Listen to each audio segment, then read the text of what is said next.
What's up? What's up? It is me. It is I. I am the greatest there is, the greatest there was, the greatest there ever will be. I am greatness personified. Myself. Yes. Yes. Stoney Greatness. Wow. Right here. What's up, everybody? It's your boy Kyng Kevyn, and I'm here to entertain, educate, and empower you. Thank you guys for watching. You are watching the GreatMines Show.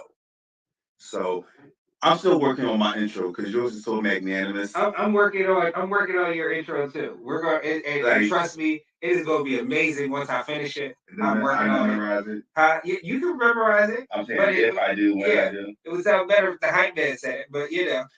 Oh, you want to introduce me? Sure, why not? Let's do that again. Take it back. No, well, I don't know what I'm saying right now. I can't just bring it out right now. Preview. Come back next time for that. Cliffhanger. At the beginning of the show. How you like that? So we know that there's so much going on in our freaking world today. Mm-hmm. It is crazy how much has been going on. And because things are so crazy, because it's scary crazy, I want to start off by talking about something that isn't as detrimental. I don't want to say it's not serious, but it's just not as detrimental to the survival of the human species. But let us start talking about the Wendy Williams show. Mm-hmm. So, and if you're for all of our IG folks, if you're on Facebook or YouTube right now, you would see the fancy graphics and stuff. Real fancy. We got production value now. Yeah. But yeah, so the Wendy Williams been on saga. 14 years? Yeah, around there. 13, 14 years. 13, 14 years. Wendy Williams has been on daytime television. And I mean, it was no secret that in the past couple of years, she has been on the decline. Her show has survived her in so many ways. But it is now official. Wendy is stepping away from daytime TV. Never mind the fact that we haven't seen her this entire season, besides the intro. So July. Huh? Since July. July? Mm-hmm. Oh wow. So no one's seen her on her purple chair since July. So it's almost been a year anyway. But with that being said, she's had multiple co-hosts. I had to go back and watch Michelle Visage and Leah Remini. At one part, that was cool. It was a totally different show. That was not the Wendy Williams show. Because they're just talking back and forth, and Leah was like, "Yeah, I'm just telling y'all, I think I'm on period." And they're going back and forth. And Norman says, "Ladies, we got to do the show." So yeah, that was lovely. I loved it. I loved it. Every moment of those two hosting that show. They need their own show. They need their own show. Something. Because that was great. So then, they had other really good guests on it too, Remy Ma and Fat Joe. Yeah, they were actually good. They were very good hosts. And shout out to, even though he wasn't on this season, Nick Cannon, because now he has the Nick Cannon show. Right. So, but shout out to him because he was a previous guest, and he likes to show little bulges and stuff on his show. Mm-hmm. So shout out to Nick for that. Shout out to Nick Cannon, Nick Cannon or somebody on his staff fan of this guy. Yeah. But so obviously one of the best hosts on the show clearly has been Sherri Shepperd. Mm-hmm.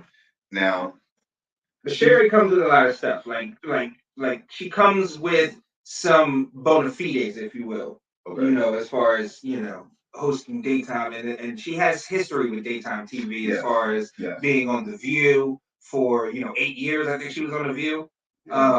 She was on The View for a while, so she has that presence in a lot of people's homes during that time of day. And so I think another thing about Sherri is because of her being a comedian and acting in several different movies, her ability amongst other entertainers and celebrities is so different. It'd be so much easier for her to book some great interviews without people being skeptical, thinking, okay, she want to do that little Wendy swoop thing to me and try to call me out and make me look bad or blast me. So I think that she has so much more potential because of that. Right. Yeah. No. I mean, and that's the thing. I think that that's what made the show take off because her ratings when Sherri Shepperd was on hosting the Wendy Williams show, the Wendy Williams show had high ratings than when Wendy Williams was hosting the Wendy Williams show. So a lot of people were like, "Oh, it's not the Wendy Williams show," but more people were watching because Sherri Shepperd was on there. So that lets everyone know, and that speaks volumes to advertisers, right? Who rule television. That's the thing. A lot of people are thinking, "Oh, it's not Wendy Williams." No, no, no. It's about the money. Okay, and Sherri Shepperd season of the Wendy Williams show, no Wendy Williams on it, right? And Sherri Shepperd brings an audience. She's proven that. Yep, and she's proven that. Several different audiences. Right. So yeah, she reaches the LGBT, she reaches the white market, she reaches the black moms at home. She reaches so many different audiences, and it just makes better sense. Yeah, yeah. Wendy Williams. I mean, she carved out her little niche, but it wasn't like, and it was sustainable for as long as she was sustainable. To be honest, Wendy. Yeah, makes sense. Like, and because a lot of people dealt with that, like trash and filth. You know what I mean? Because that's what I think of. You know what I mean? Like, and like I said the last time, let's be real. That how you doing, how that started, and everything. It's a little dog whistle, like a little DL dog whistle, like. So let's be real. That lady started that. Like that's how she started and why she started. Yeah. She tried to clean it up for daytime television. But with that, we are happy and want to congratulate Sherri Shepperd. Yes, it's been a long time coming. She probably should have had her own talk show, daytime show. Yeah, no. But now, like, she's about to become the queen of daytime TV. Yeah, I'm happy for her. I like her. I like Sherri Shepperd. I mean, her stick and her act to me is like but she's that's girlfriend. That's a good girlfriend, and she's trying to catch up with you. When she's a good girlfriend, that's who she is. No, to me, she reminds me of or that auntie that's always telling people business. The thirsty auntie. Who don't let her get drunk, and she gonna be hitting on your best friend. But who always does, like, who has a white best friend and always does those obvious black people jokes all the time. All the time. Because she has a white best friend. But the white best friend been around since they were kids. So she know how black people work. Right. Like, her baby daddy is black. So you don't got to do it with, Cynthia all the time. Right. You don't got to do that all the time. Right. Listen, I can just jump right into that one. Yeah, you like that segue. That was perfect. I am. That was perfect. Even in segues. So let's talk about it. Yeah. Let's do it. Go ahead. So, Celebrity Big Brother. For those of y'all that are watching on Facebook and YouTube, Celebrity Big Brother. Y'all can't see it on Instagram. It looks like I'm pointing at, but yes, greatest of all time. But Celebrity Big Brother has wrapped. All right. We have a new Celebrity Big Brother champion. The crown now moves from Tamar Braxton to Misha Tate. Yes, former UFC champion, one of the rivals of Ronda Rousey in the Octagon. Misha Tate is your new Celebrity Big Brother champion. She won by beating Todrick Hall. So, he says that he's from Broadway. Well, he did. He was on Broadway. He did Kinky Boots. Okay. I didn't see Kinky Boots. But you can't take it away from him. I don't know him from Broadway. No, I don't know him from Broadway. Good for you that you were on Broadway. But, I know him from RuPaul's Drag Race, being a judge. Wait, that's where you know him from? Yeah. Oh my gosh, he was on American Idol. He did this big flash mob for Beyonce on YouTube. Yeah, no, I saw that too. And then he had a show. I thought he was a choreographer. I said he was a choreographer. Okay. All right. But he was on it. So no, he's got a big butt. Yes. That was one of the highlights. Yeah, highlighted Big Brother was that. I don't know, peppermint outfit or whatever it was. Oh my God! I don't know. Times for HOH. Yes. And Yes. it was a gala, and they put Mhm. him in his fitted bodysuit, Mhm. and I was so the big brother ever since. No, it was great. But yeah, so she beat Todrick Hall, who they were a duo from the beginning.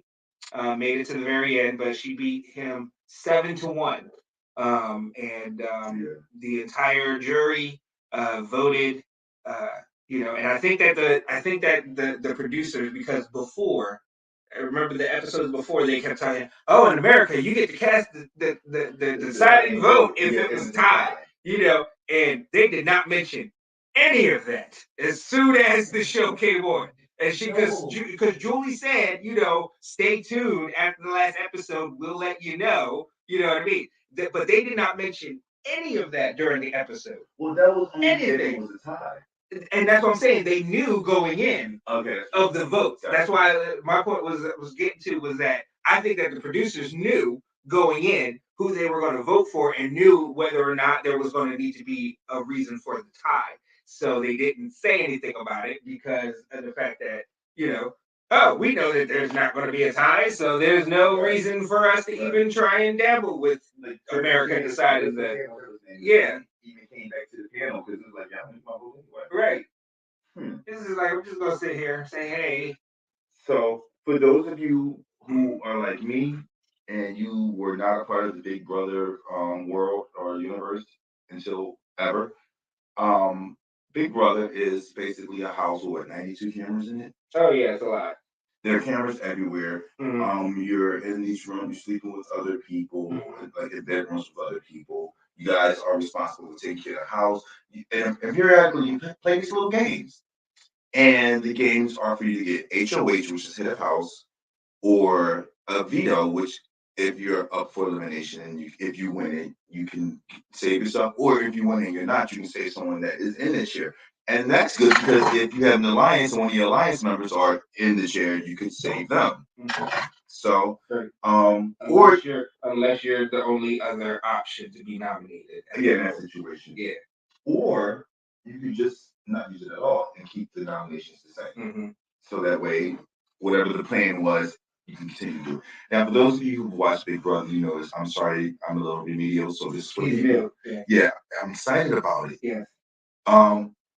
And you create alliances. And I remember when the first started, I said, Todrick is playing this game so smart because he started connecting with everybody. Yep.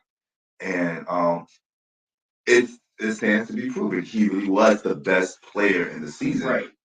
For those folks that know Big Brother, they like Todrick Hall played the best Big Brother game. Like he did. He did. Misha played a competition beast game.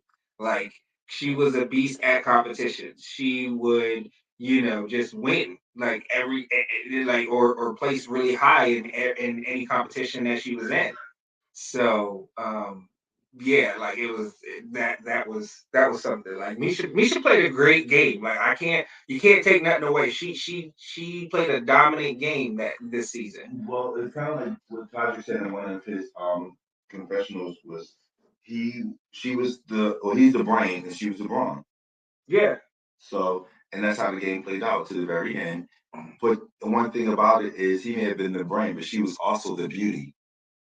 So she had more working for her, and he kind of like shot himself in the foot. Which did you want to talk about that part? Oh, well, with the whole Todd Bridges and whatever. Like, and it was amazing to see the venom and the vitriol that the jury had when they came back. Yeah. For the way that Todrick, would do, and the thing about it is, I think that a lot of and I don't know. I may be in a minority in this, but then it's not anything new for Stoney to say something controversial on the show. But I find it that a lot of more, how should I say this, saucy gays tend to not know the fact that people don't like certain people don't understand or get shade. Right. I think if they would have understood that, he would have won. Right. Because he wasn't being malicious. Yes, and the thing about it is that a saucy gay can shade and it be harmless to the saucy gay. You know what I mean? Oh, they're just picking and being fun and stuff like that. But to a person who doesn't have an ear that is trained to the sauciness, it's like, oh, you really feel that way about me? Like, oh, really? Like, and it hurts them. And so I think that's what happened. Tiger was very shady. But again, it got we to didn't him. see the live feeds either. Mm-hmm. So I'm thinking like there was something that was said because we were watching a video earlier. Todd Bridges talking about the way he saw him playing and talking in the live feed. And I think that's what, and it was said, I think Teddy said it, we talked about it earlier when she said, your favorite movie is The Wizard of Oz, but we can all see behind the curtain. So it's basically, they got to see Todrick for who he was. Right. Not just how he played the game, but how he was, like, basically, I want to read this comment. Most of the anger came from the live feeds. Yeah. Yeah. Needless to say, he played a good game. He made it to the top, but that's when they say what your gifts can take you to a place to make sure your character can carry you through it. Or I'm definitely messing up that saying, but you understand, like, it's one thing to have talent, but to have the character to help you get through that beyond the talent. There's a point where the talent cuts off and personality has to kick in. Mm-hmm. And we saw that played out. Yeah, that was rough. And other news, Cynthia Bailey, everybody's favorite housewife. Well, she's not my favorite, but she was on Big Brother. Yeah, she finished third. How about that? By a fluke, in my opinion. She was shocked she made it to the top 3. I wouldn't have been mad if what? What do you mean? Oh. I would not have been mad if Lamar Odom was in the top 3. Not realistic, but it would have been nice to see. She made it, guys. Like, that's all I can say. She was the lone vote for Todrick. The only person. Right. But she didn't know. She also didn't have a chance to go back and watch the live feed. So I think that would have changed had she been out earlier. Yep. And that was backed up. If you can go out and dig, all you celebrity fans and stuff.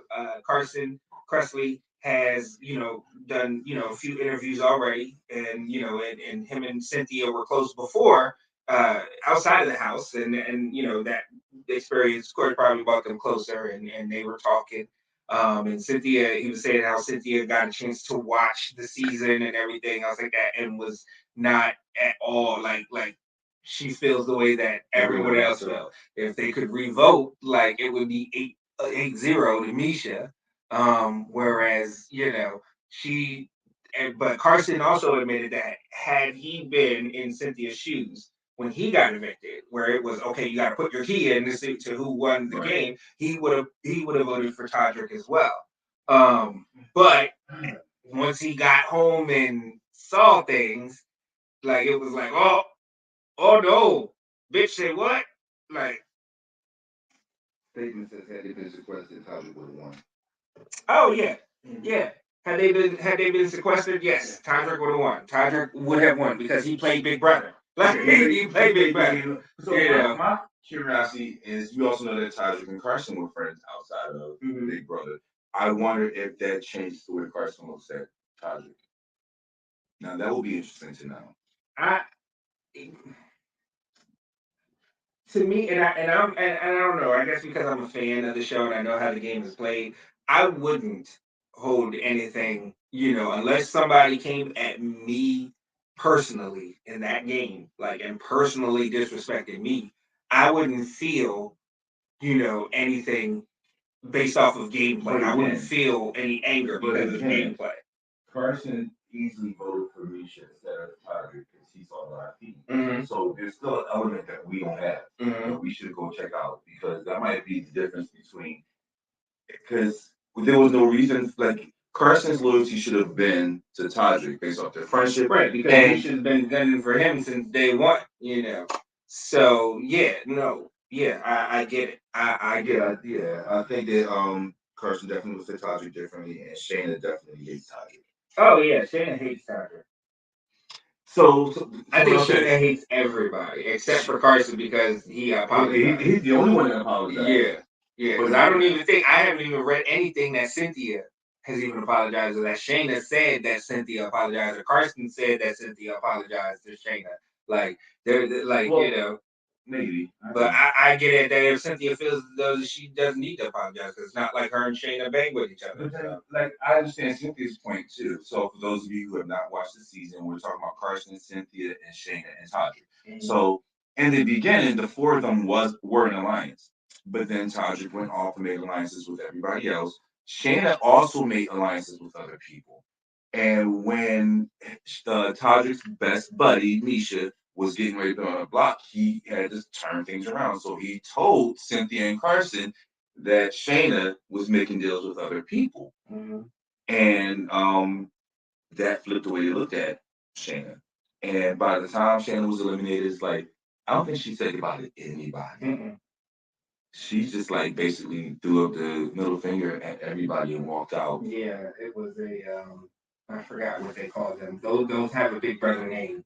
But I forgot what it was. So there's a term called backdooring. Well, I mean, the person that asked me that already knows what backdooring is. But backdooring is basically when you're a pawn, so we can get somebody else out. It kind of sort of, but backdoor, because in the scope of the game, the head of household gets to pick two people for eviction. Because the head of household is safe from the eviction, so that's why you want to win head of household, because you get the power to nominate people and you're safe. So the way that a backdoor would work is that head of household, right, would not nominate his actual target during nominations. In part because the head of household and the two people nominated are guaranteed spots in the veto, because only 6 people can compete for the veto in Big Brother. So 3 of them automatically go. One goes to the head of household, and one each goes to the 2 nominees. And then the other 3 are selected by random draw every time that there's a veto competition until you're down to the last 6 people. Now you don't want your target to get picked to compete for the veto, because if your target wins the veto, not only are they safe, but they can also, take off one of the nominations, because they are until you're down to where you're the only person, and then you don't want to use the veto at that point. Right. But it's like a backdoor is where you don't give your actual target the opportunity to fight for the veto, and you just escort them out the back door. Like just go. Like, so what happened to Shannon then? No, Shannon got backdoor because she did not get a chance to compete for the veto. Yeah. She didn't get an opportunity to save herself. And she was the target, and they put her on there, and then she got out the back door. But I do think that, the reason why she was put in that position again is because Todrick went and he construed some truths. And the funny thing about it was Shannon didn't do anything that no one else in the house wasn't already doing, or everyone else in the house was already doing. She was playing the game. Maybe not as good as others, but she was playing the game. And Todrick painted a picture that had basically Carson and Cynthia looking at Shayna, and this is what Cynthia's thing was. You weren't being honest with us. We were, because everyone else, Misha was above the board when she said, "Oh, well, I'm working with this person," or "No, I'm not going to save you," or she was always honest with it. Right, yeah. So when your opponent, your target comes in and they're honest and above the board with everything, but then the person that's on your alliance hasn't been, I can see why Cynthia would feel betrayed. Yeah, but you'll see, and that's the thing. Like, it's Big Brother, though, at the end of the day, and the whole thing with Big Brother is making sure you are on the right side of the numbers until it's down to like the final, 3. Because once you're down to the final 3, you have to win in order to guarantee your seat in the final 2. And that's the whole object of Big Brother, especially if you're not a competition beast. So I want to say this too, right? Because we talk about Shane and Carson's, like, Shayna actually saved Carson. And Carson still, like, my mom would say, all right, you guys are coming to me telling us, but I know that I can pick off Shayna later down the line. Misha and Todrick are my real threats. Exactly. Even if they're the devil, I know they're the devil. I know that's going to get me out of here. And that right there was why, why I say Todrick played Big Brother, because that right there is a Big Brother move, where you literally are dead to rights, and what you do is you talk yourself off the executioner's block, like literally out of the guillotine. That's what Todrick did for Misha. That's what Todrick did for Misha, was literally talk, her out of the guillotine, because they had her dead to rights. That, like, Misha should not have won. You know what I mean? Because she was on the block. She was there, for the picket. And they did not take the shot because of the fact that Todrick played Big Brother and talked them into something different. Because that's the whole idea. And you did a wonderful job doing it. So, let's see. Is there anything else you want to say about Big Brother? Oh my goodness. America's favorite house guest was Carson. Well, that was a given. Yeah. Okay, so I just want to talk about this. I mentioned him most. Todrick does walk away with, so Misha walks away with $250,000, $250,000. And they actually get this money. It's not like they have to donate it to charity or anything else like that. It's their money. And Todrick gets $50,000, all right, which is the second place prize, period. Yeah, that's a good thing. That's a good thing. That's the second place prize if you place second on regular Big Brother too. The grand prize on regular Big Brother is $750,000. And then you have America's favorite house guest, which is $25,000, on both shows. Yeah, so yeah. That was nice. I didn't even pay attention to that part. And that's why another thing that you got to be a nice person on Big Brother too, is because America's watching. And America has a vote at the end, and if anything, you could at least walk away with 25 G's. Like, I would not complain about that. I would not complain about that either. So, Liam, I heart Liam. I like Lamar Odom too, but I gotta be real. There was moments where it was uncomfortable watching him. Oh my God! Swoon and pine over Chloe, and I'm like, not even just that. How about this one time he was supposed to vote, and Julie's like, okay, Lamar, we need to vote. He's like, it's just like, yeah, I know that was just awkward as hell. I'm like, I'm imitating when he's like bite his nails, scratching himself, and like totally zoned out in another world. Like, yo, Lamar, what are you doing? But there was also another very endearing side to Lamar, where you got to see his emotions. He admitted his regrets, over and over and over. But then he talked about his mom, right? Talked about his son, yeah. And that he lost the sense, fatherhood, what he would do with the money. I don't know. He just became so endearing to me, right? And his relationship with Todrick, just. I don't even think was he in the top 3 of the vote getters. What do you mean? For America's favorite house guest. Yes, I know it was. It was Shayna, Shayna, Carson, and Lamar. Okay, I was gonna say because that Kardashian army is strong. Because I was gonna say if he didn't make it in the top 3, like that's just wrong. Like, and it's a lot of Kardashian heads out there.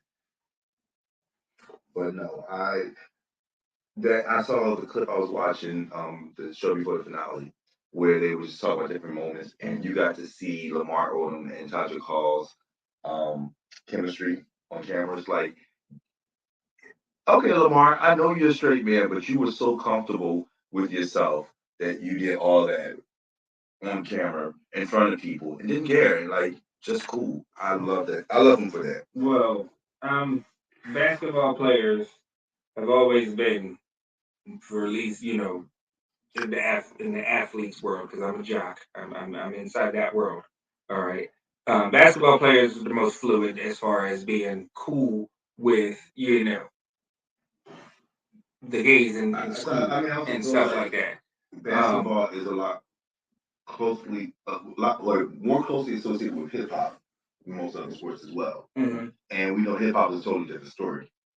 The way they treat gay people, right, in general, right. So But yeah, no, yeah, no, yeah. No.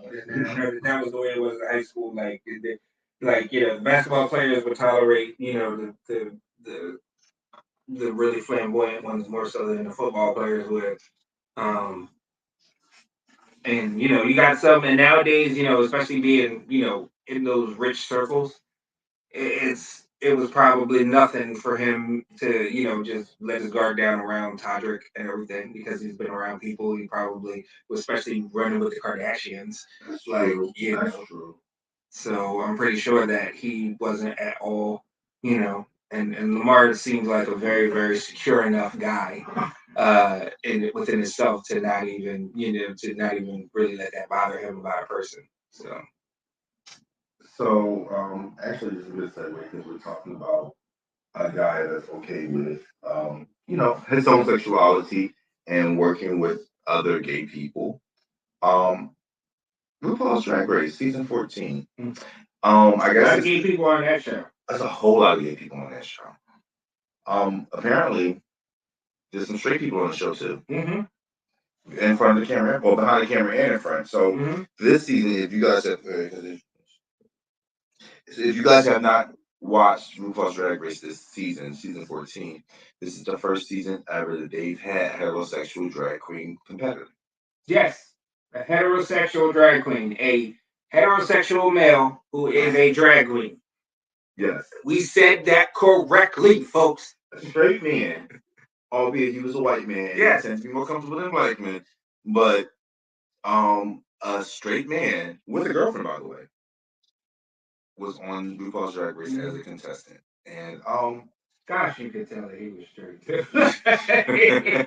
It was like, oh, I think he wasn't trying to make people realize he was straight. He was just straight. Yeah, no, you just felt it. Like that is mad anymore. Yeah, and yeah, he was definitely cool. Yeah, no, cool. Comfortable, and he Definitely an ally when it comes to, Yes. you know what I mean? Yes. Letting people be who they are, and wouldn't be one of those type of, straight guys at all, of course. But he was straight. He was straight. So one, his most of his looks, he had some stunner look. He had a stunner look, but most of his looks was like businesswoman in a pantsuit. Very Hillary Clinton. He's from Arkansas. Yeah. So it's like, Hillary Clinton is not high class right there. Not saying, she is, classy, but it's not high class. It's not.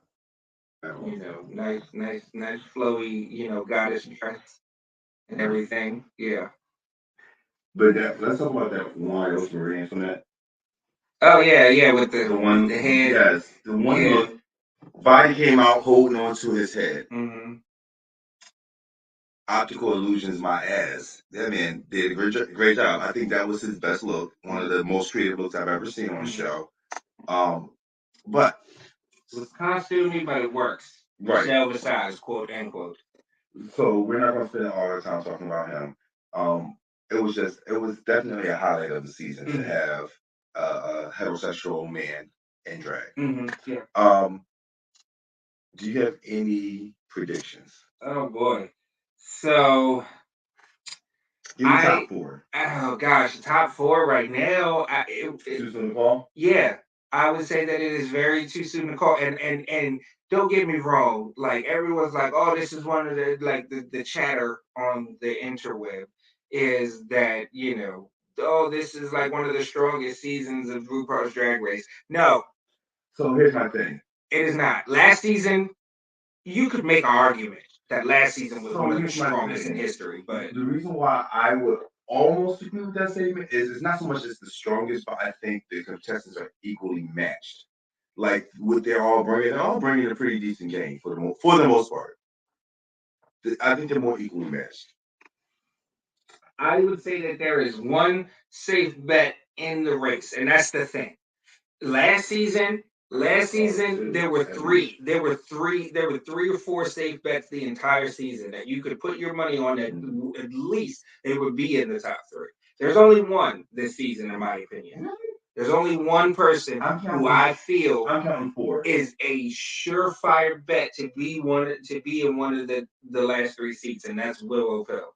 It's not Willow. It's Willow. Willow Pill. So my top 4: Willow Pill, Angeria, Lady Camden, and who's the other one? Shit. George's? No. Oh, not George's. Oh no. My I fourth would have person. thought that this guy of all people would be all on George's. Not at all. Oh wow. Not even in my top 5 fave. Wow, because George's just seems like he's all tiny and straight up super bottom and everything. That's like your wheelhouse, little languages, little things. So like, yeah. Bosco is good. Bosco is good, but there's just not it. That's not it. Yeah, it doesn't have that. So, like Bosco could also be one of the top 3. You know what I mean?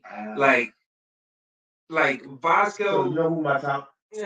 Who I predicted was going to win when the season started and they announced the cast? Cornbread. I've seen Cornbread perform outside of drag, and not outside of drag, but outside of Drag Race, and she brings Drag Race level performance to all of her performances. So when you get onto Drag Race, like you only go up from there. Oh yeah. So I had a really crazy suspicion that she would be the one to win, but then she got eliminated because she twisted her ankle or whatever the case is. So she did not win. So with that being the case, just seeing how people perform, Angeria is a very strong competitor. Willow Pill is shockingly great. Lady Camden has my attention. Lady Camden does also have my attention. Like Lady Camden is something. Like Lady Camden has that sprinkle like Ben de la Creme. Like that's like and I get that vibe from her.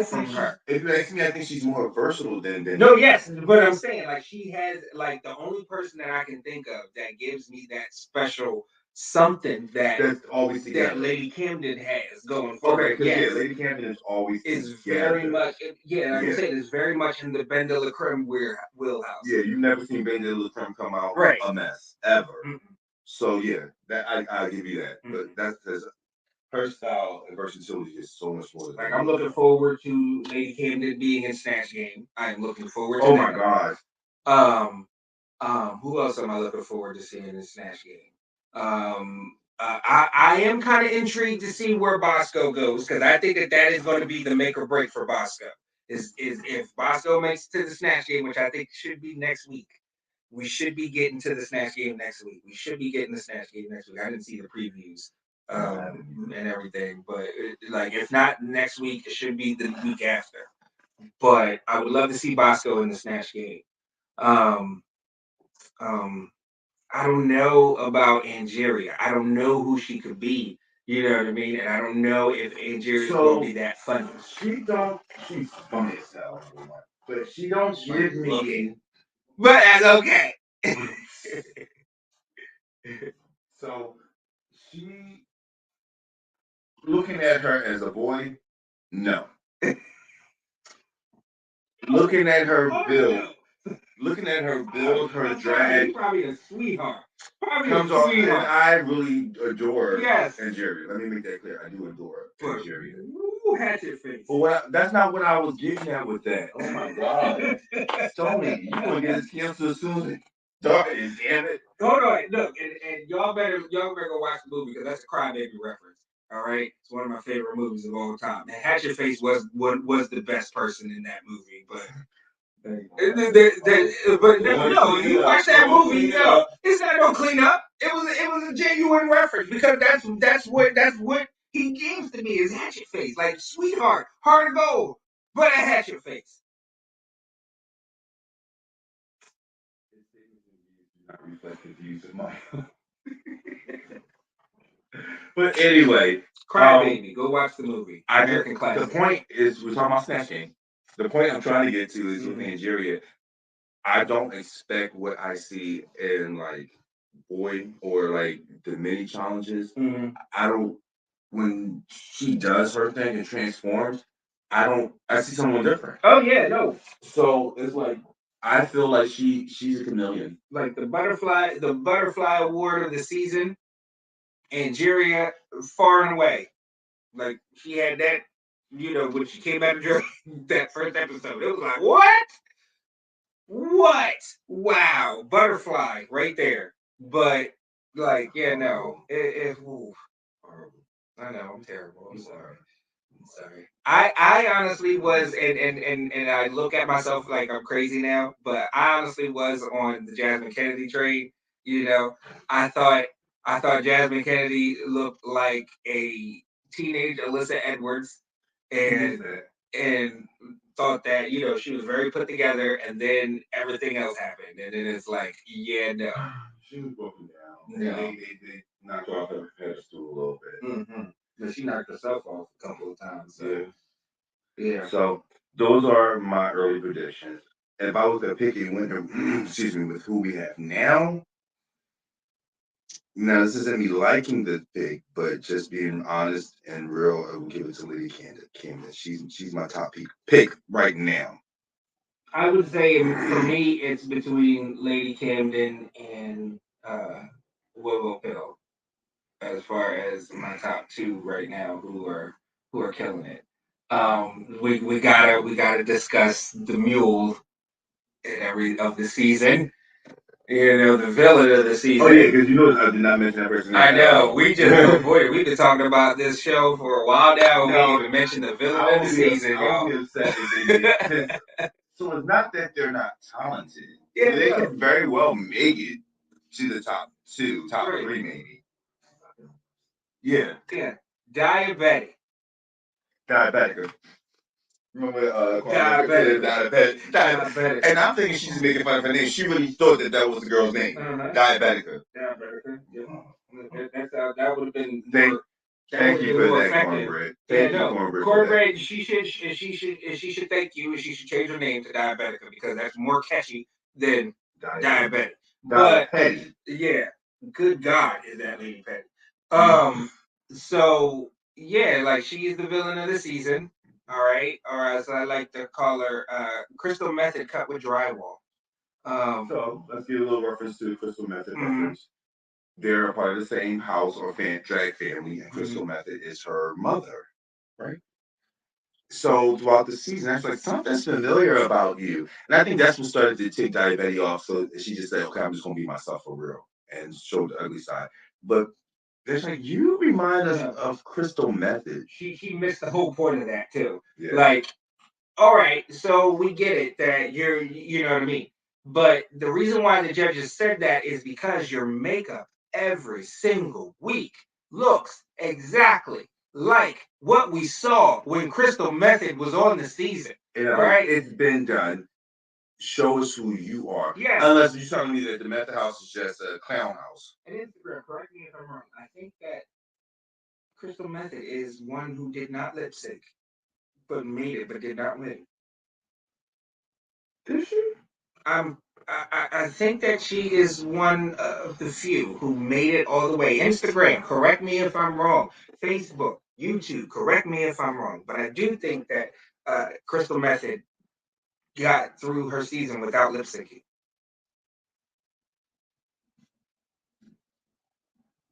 Think so. Who knows? Who knows? Does anybody out there know? Instagram? No? How about down here? No? No, not yet. Don't see anything first.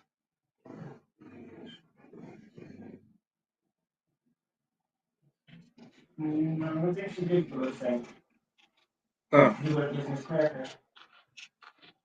Oh, she went against Miss Cracker? I said Miss Cracker, not somebody on the same place, fifth overall, whereas Crystal won her lip sync in one place on her own. Oh no, Gigi Good didn't lip sync her season, did she? Because he was in the same season. I know. What's her face won that one?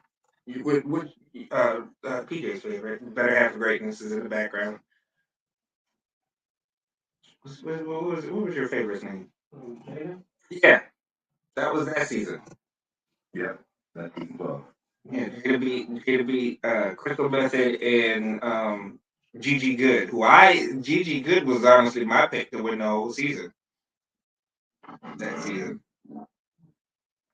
Well, I don't think there's anything else with RuPaul or Drag Race. Did you have any other highlights? No. About this being strongest season of that. Oh no, that's no. I just think that it looks like it's a strong season because you do have some good queens on the show. I'm not blown away with this show. I think season 6 is one of the best seasons. We had Courtney Act, we had Benjamin Crumb, we had Adore Delano, we had Bianca Del Rio, Trinity K. Bodie's first season. Who else did we have in that season? That was that. That season was one of the best seasons ever. Last season was up there in my opinion. Last season was up there because Candy. Candy was your favorite. No. Simone. Who won? Gorgeous. All right. Got Mick. Fucking phenomenal. Yeah. All right. Rose. Fucking phenomenal. But you're not going to acknowledge Candy. Candy was up in that top 4 with them. You got to acknowledge that somebody thought that it was a good idea to put her at the top 4. Utica.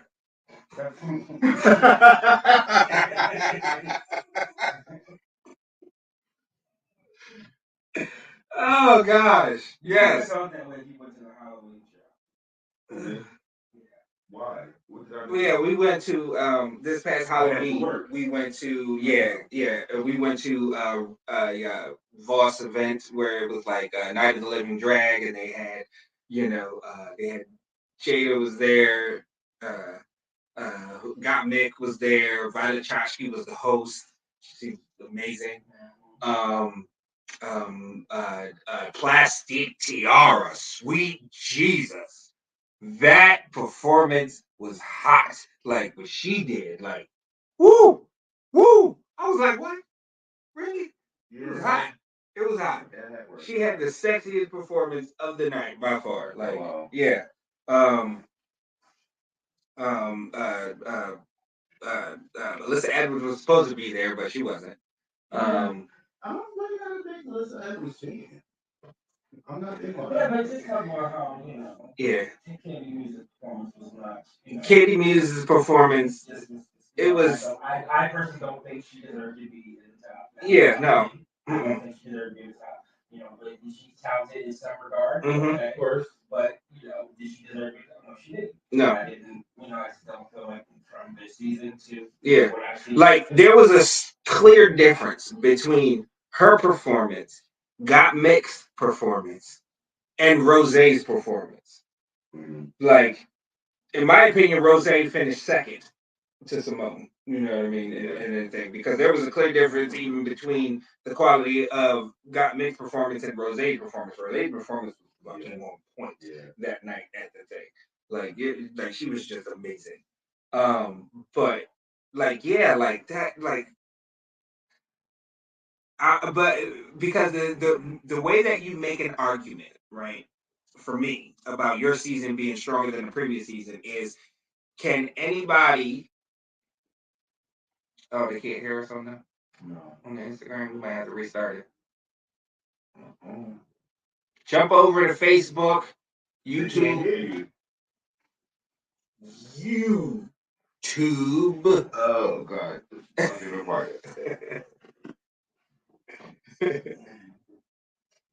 All right, YouTube and Facebook. Now you guys are getting some behind the scenes stuff here. We are headed almost up on minute 50. We gotta wrap this up soon. Right. And we're gonna be back live on Instagram. That's right. Full. We're back, Instagram. What's up? What's up? What's up? But no, I would say my argument with as far as like the only way that you can say that your season is stronger than the other, right, is because like is if anybody from your season, right, can stand up or beat people from previous seasons. I don't know if I agree with that.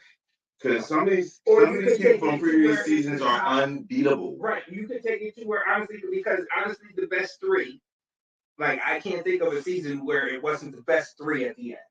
You know. Yeah. The best three, if you take the best three from each of the Yeah, seasons, that's fair. you know what I mean, and stack it up, or you crack it. And I don't think looking at you know, even if I cherry pick the top three from this season, um, Willow Pill, Bosco, and who's Angeria. All right, we can say that those three are the top three right now. You know what I mean? Those three, and you could interchange Diabetes if you want to. You know, for those people, you know, but like those 3, 4, all right, are not stacking up. Even if you throw in Candy Muse from last season, like, and I am not a Candy Muse fan. First off, I feel like everybody we just mentioned will definitely sit on Candy Muse now. Yeah, but they are not sitting Rose, Gottmik, or Simone. That's my thing. Rose, Gottmik, or Simone. No, none of them. Nobody from here is touching any of those three. Lady Camden give them a run for their money. Lady Camden might. Lady Camden might. I forgot about Lady Camden. Lady Camden should be in there. But I don't know. You know, I feel like you were just telling my girl, Angeria. I feel like yeah. What? Nothing. Okay. So as we move on, Again from a great grandma. So yeah, here we are. How many of you have watched Bel-Air or have been watching Bel-Air? Not I, said the cat. I'll be honest. I did not watch Bel-Air. And I'm be real. And I think that we're not going to get into a discussion really too much of the show. It's just a discussion of the show because this is a pretty polarizing topic, especially amongst the older millennials. The millennials who grew up with the sitcom being a integral part of their upbringing because that's how it was, like Aunt Viv and Uncle Phil weren't just TV people, what I mean? Like you kind of looked at them like, you know what I mean? Like, oh, that's my aunts and uncles still. Like, I mean, if I saw them in pub, I'd be like, oh man, Uncle Phil. Like that was an era, right? That will always remain number one, right? So this is how I have to approach it, and I suggest you guys approach Bel-Air, who have the same views. It's like you don't mess up the original. The original was fun. It was a comedy. It was a sitcom, and we all loved it. No need to go reinvent the wheel. Mm-hmm. What I approach it as is this is like Marvel taking a comic book and turning it into a movie. You know you're not getting the same exact storylines and plots and same feel, but you still appreciate the characters. So try to view it from that angle. And then you can enjoy it because it's a great story. It's amazing acting. You there's a person in this story that if you watch, you know what I'm talking about, everyone hates. And it's so far from the original. But you gotta like Ashley. We hate Ashley now. No, but wait. They did something. They even did something with Ashley that was so freaking dope. What is it? A baby? Is she a baby? She's like, all right. So imagine I'm starting way back when the first season, the first Prince of Bel-Air came on. She was a baby. So in this, the actress that they have someone that could grow with it.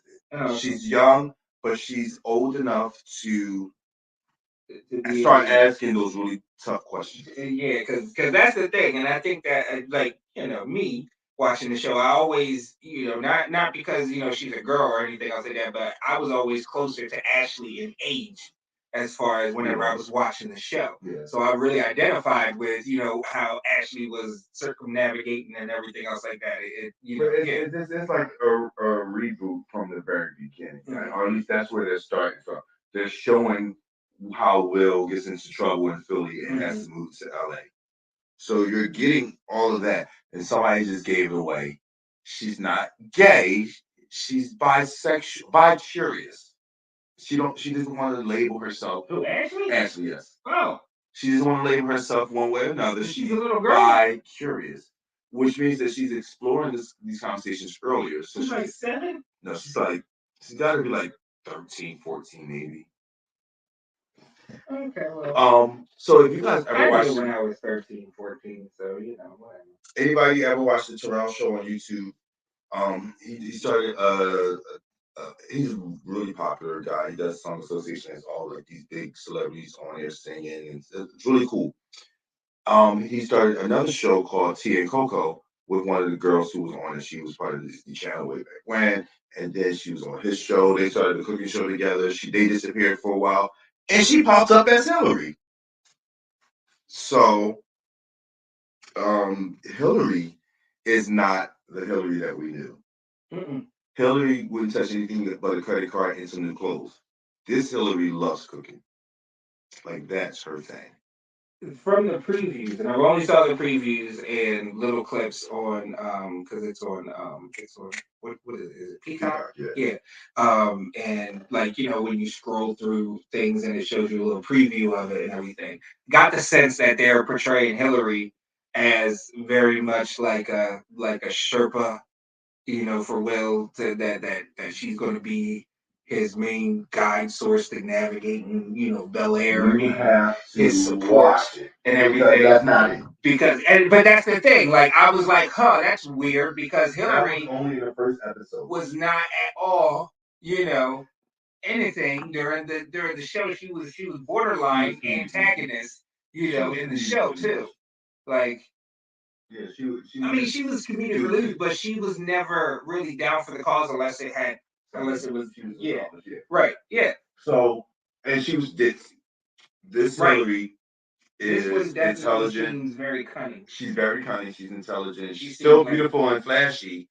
I think it's the only thing that she has in common with the original Hillary is she's very flashy. She's so fashion conscious. They've modernized the story to 2022. Realistically. Yeah, because old Hillary seemed like a Hufflepuff. This Hillary seems like a Slytherin. Definitely Slytherin. No. Mm-hmm. No. She's definitely Gryffindor. This Hillary's a Gryffindor? She's a Gryffindor. No. No, she's Carlton is a Slytherin. Well, Carlton was a Slytherin back in the day too. Yes, he was. But this version of Carlton, there are people who just hate him. There are people that hate that this man was cast as him. Like there's been a lot of things going up about him being ugly. And say, oh, he's so ugly. Or the fact that he is the antagonist in this movie. Or in the series. He's the antagonist. So a lot of people don't really like Carlton for that. But then I start to get it. Now, the biggest aha moment for me, which you won't get this yet, is Jeffrey. Jeffrey is the biggest aha moment for me. Because we all know Jeffrey's the butler. And in the very first episode, you kind of like see he meets Will outside of the gate and like doing the butler type things, but he's like dressed to the nines. And he isn't clean. He's not cooking, but he's always around. You gotta watch it to see why it makes, because when I saw that, now I know why you're here. You guys, if you have not watched Bel-Air, I am in full support of Bel-Air. It's like an Alfred that doesn't nurture. I like that reference to Alfred. Mm-hmm. So you get Alfred, the original Jeffrey, in terms of his connection with the characters. Maybe not the cleaning and being a butler, but his connection with the characters. Yeah, he definitely gives me Jeffrey and Alfred. Mixed with, I don't know the character's name from Kingsman. Merlin? The older guy? Like that was mentoring and tutoring the younger guy in Kingsman? Oh, no, like spy movie? Yeah. Yeah. So that's what Jeffrey is giving me. And it's like, I'm loving it. So if you have not already watched it, please watch Bel-Air. It is a really, and again, don't approach it like, oh, they messing up the old 90s sitcom. They're not. They're not touching that at all. They're taking, it's like alternate universe. And they're taking these characters, and this is how it would play out if they lived in that universe. Gritty multiverse. Exactly. So watch it. Approach it differently. The storyline. Some of the tropes are going to be the same. There's going to be things that you're going to be like, oh, that's familiar. Then there's going to be other things that's going to be like, oh shit, I didn't see that coming. Because it's a drama. It's not a comedy. It's a drama. So it's like keep that in mind as well. That's what I said. It's like going into Empire, Bel-Air. No, this is better than Empire. I'm just saying, like, you know, this is definitely better than Empire. Drama. Oh, so Empire was like how to get away with murder in Bel-Air. It's not that complicated. How to Get Away with Murder was a little hard. Empire was just like exaggerated over the top scenarios that these guys found themselves into. It's like y'all don't live a normal life. I get y'all famous and y'all got money, but y'all don't live regular lives. Now, what you have with Bel-Air, they're rich and famous and they would sort of in their storyline, their little world. But it's not over the top. How to Get Away with Murder has you thinking, but you have to think too hard to figure it out. Bel-Air is like, it's more relaxed. It's like you can enjoy the drama, but then like the twist, like, oh shit. So yeah. It's well written. The acting is great. They got some nice cameos in the series. So yeah, Bel-Air. Now, we done got all of the good stuff out of the way. I was really trying to take up as much time as I could. Like, we should actually be ending now because it's been an hour. But I'm gonna finish. We're gonna test this last thing, and then we're gonna move on. We're gonna call it quits. All the good stuff to not even really weigh out the bad stuff because what's going on in this world. I saw a meme the other day that said someone was looking at a sun. It was animated figure looking at the sun.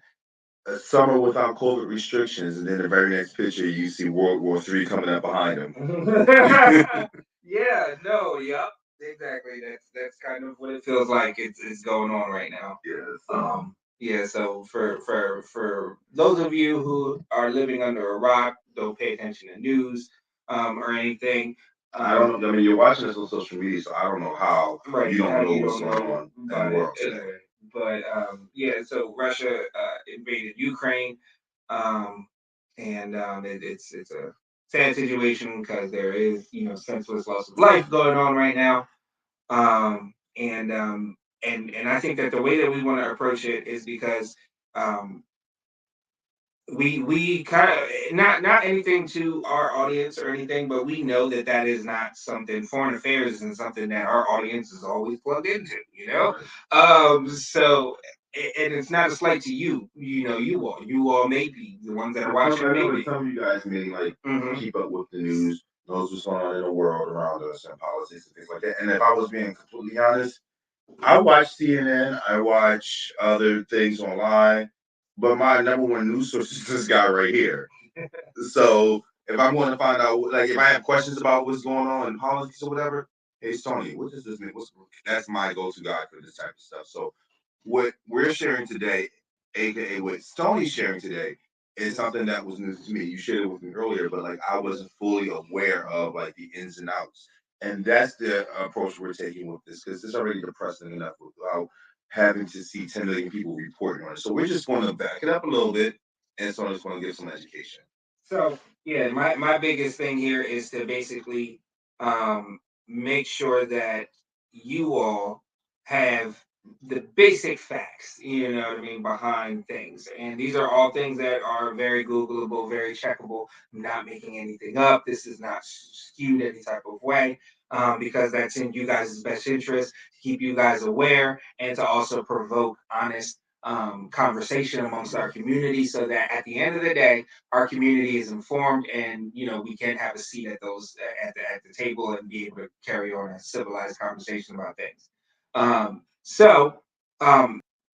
Main Russia invaded Ukraine. Why? Okay, why is the biggest thing? Is the biggest thing to really understand. For it's okay, better out than in, right? But That's what we're talking. yeah. So I got some hearts on that. Get some hearts on that one. So yeah, so basically, the reason why Russia is invading Ukraine is in order to prevent Ukraine from. The main reason is in order to prevent Ukraine from entering into NATO. NATO being the North American Treaty Organization, which is a group of European countries who are specifically, and who are specifically in a treaty with the North American countries, which includes us, uh, Canada, and also Mexico. So it is a cooperation of countries in order to, and it was started in order to combat the Soviet Union. Well, the Soviet Union is no longer around, but NATO stuck around because there are still some Soviet Union bones inside of Russia. Clearly. Okay. So those Soviet Union bones, or should I say cancer cells, started to spread. And the thing about it is that Vladimir Putin is just the head of the tumor. Honestly, he has a whole bunch of tentacles and everything elsewhere. He basically tried to do what he is has successfully done here, and that was to divide the population. He tried to do that and influence an election in Ukraine, but the Ukrainian people smartened up, wised up, elected this guy who was a former comedian. And he actually started to he won because he wanted to rebuild Ukraine economically. And so he started to do that and build Ukraine economically. He started to develop relationships between Ukraine and the European Union, to where Ukraine was, on the doorsteps and making headway to join the EU, meaning that their currency would be the euro and they would be all, linked in with all the other European countries in the European Union. Um, and for Russia and for Vladimir Putin, that's not a good thing. It's not a good thing for them. That's Western democracy encroaching on them. And so, in order to prevent that, he basically, decided to invade and take over, based off of the fact that there were some bordering regions or states in Ukraine that are a little bit more sympathetic to Russian, interests. It's kind of like here in America, you have certain states who are, more red and certain states who are blue. You know what I mean? Um, and so, because the Ukraine used to be a part of the Soviet Union or Mother Russia, as a lot of real xenophobic and you let's say nationalist Russians would say, um, he's kind of evading that on the basis of oh, I'm protecting Russia from incursion from NATO, which is to them the U.S. I'm reuniting all of Russia. I mean, reunification of all of Russia and Mother Russia, making her whole again. And I'm protecting the interest of these people who want to be in Russia, even though it is a minority of Ukraine that wants to be, that is sympathetic to Russian interests. Um, so those are pretty much the boiled down, condensed Cliff Notes versions of what's going on and why, Vladimir Putin is invading it. And honestly, it's to crush democracy and free and like the will of the people and the free will of the people. Which, yeah, I hear people say, oh, America shouldn't be involved in this and we shouldn't be going to war. No one wants war or anything else like that. But to be honest with you, um, the one thing in our country that is above all is a document called the Constitution. Okay. And we all, as Americans, pledge our loyalty to that document. All right. Even though people like me, people like it wasn't written necessarily to protect us, until a certain amendment had to be added in order to, kind of add us into that. But nevertheless, you know what I mean? It is the pillar of democracy in the world, you know. And I know that if that pillar falls, then I don't have a shot at, life pretty much period. So, and I would just have to be in a constant state to fight, you know, to just, do the simple things and enjoy the simple things. And I'm not willing to do that. So if it comes down to it and we have to get involved, then, hey, it is what it is. Because at the end of the day, um, like you can't have, just democracy falling everywhere else and then not expect it to happen here. Because he's already conquered step one, and that was to severely and viciously divide the country.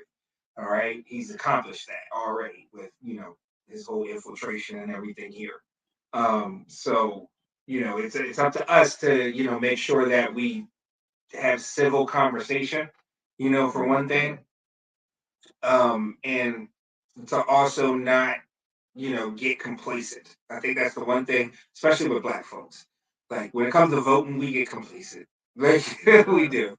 If it ain't or if it ain't pressing, if it ain't about if the main person ain't black person, and it's messed up because there are a lot of black people who are running locally who need you to show up to the polls just as important as anybody at the top of the ticket. Yeah. All right. And those are the people who really matter. So make sure you go out and vote come November.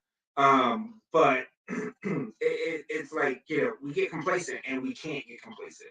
And even though we're talking about Ukraine, it still affects everything that's going on over here because Russia is a major producer of oil. That's why your gas is going up right now, too. Is because we get a lot of gas shipped over, from Russia and everything too. We all trade with each other at the end of the day. So yeah, but you can't, you just can't go around destroying countries. You can't, because under that logic, it would be okay, and it's crazy because a lot of Republicans on this topic are saying that Vladimir Putin is a strong leader, and we need a strong leader like him in the White House. So in other words, to hell with democracy, give us a dictator or a tyrant, and we'll be happy to have that. Right, because under that logic, my thing is like under that logic, what if a drug cartel person takes over Mexico, right, and says, you know what, we need to reunite, old Mexico, so California, Arizona, New Mexico, Texas, Utah, Colorado, all of y'all, we're coming back, we're coming for y'all. We are coming for y'all. You, and no offense to our white viewers, I love y'all, but y'all would lose your shit. How can this happen? This is America. It was not. Like, so, like under that logic, if you're a Republican and you are sympathetic towards Putin and stuff like that, that is, you're okay. You would be okay with Mexico just saying, "Hey, we want our shit back." But they talking about you're securing the southern border. That's something that they've been preaching even harder since this Russian thing. Like that's been their go-to: distract from Russia, secure the southern border. Secure the southern border from regular people. That's the thing, because there ain't no army coming across that southern border. It's regular people trying to, get a job, and do things. You got some people that may not be on up and up, but the majority of the people that's trying to get enough refugees. They're trying to create a better life for themselves. And to be honest with you, if I'm the prison if I'm the prison industry, which is a major industry here in America, hey, let the criminals come. We'll catch them, and then boom, we're right in. They're right in here with us, and we got them. All right. Like, but I'm just saying, if you're going to be, you know what I mean, like don't pray. And that's the thing. Like, and then that will get black people off your backs because then, you know what I mean. It's not like y'all praying on us the whole time. Prison industrial complex. Still prey on us. Like, I know they would still prey on us, but then there's other people, you know what I mean, which would then distract them a little bit. Anyway, so again, that was just a quick update. I'm not going to drag this out much longer. We've been on here longer than we intended. Yeah. So that being said, thank you guys so much for watching. If you guys want to go back and watch the full clip, it will be up on YouTube. I'm also going to be posting stuff on my website, so you can go to the website, and that will also allow you to view these broadcasts. Yeah, right there. Right there. Where's that? Anyway, also, if you guys have not yet, go purchase your copy of A Life of Lust, Memoirs of the Porn Star, which you can also go to kevinm.com and do that. Yes. There's some things we've been working on for spring, summer, fall of 2022. Yes. So all those things will be updated onto the site as well. Columbus Melanin Pride. Yes, definitely want to shout them out, Kyng Kevyn. So We're already pumping. So that's something big that we're going to be working on. I have a lot of big things. So much announcements that will be coming. You guys got to stay tuned. Cliffhanger at the end of the episode too. That being said, thank you so much for watching today.